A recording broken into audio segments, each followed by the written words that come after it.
پاراستنی ژینگە ئەرکی هەمووانە. ئەم دەربڕینە ئێستا بۆتە دروشمێک و هەموو تاکێک ئەتوانێت دەری بڕێت. بەڵام بەڕای شارەزایانی ژینگەی سروشتی هێشتا هۆشیاری ژینگەیی نەبووەتە بابەتی گرنگیدان.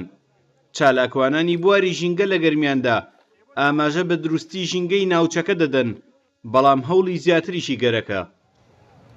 بەهۆی وشکە ساڵی و ئەوانەوە ژینگی گەرمیان هەندی حاڵەتی دیاردێ بە بیابان بوون کە ئەوەی ئێمە ترسمان لێ هەیە تەنها ئەوە گومان لێکرێ ئەگینا ژینگەی گەرمیان لە ئێستادا ئەگەر هەوڵ بدەین و پەرەی پێ بدەین و پیسی نەکەین ژینگەیەکی لەبارە و ئەو پیس بوون ئەو مەترسی نییە کە بڵێن لە مەترسیەکی خەتەریات هەیە.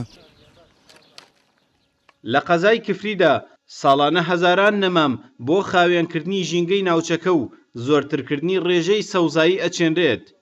شارەوانیش بەردەوام ئەیەوێت ژینگەی قەزاکە پاک بێت، بەڵام هێشتا نە سەوزایی گەیشتۆتە ستاندارد و نە خاوێنی ژینگەکەش بە گوێرەی ویستە. پرسی ژینگە لا ئێمە تا ڕادەیەک تازەیە، لەبەرەوە خەڵک هەستی پێ ناکە، بەڵام ژینگەکە بەرەو مەترسی ئەڕوات لەبەر ئەوەی ئەگەر نەیپارێزین ئێمە ناتوانین ژینگەیەکی پاک و خاوێن بۆ نەوەی نوێیەکەمان دروست بکەین. هەڵمەتەکانی هۆشیاری پاراستنی ژینگە لەم ناوچەیەدا بەردەوامی هەیە.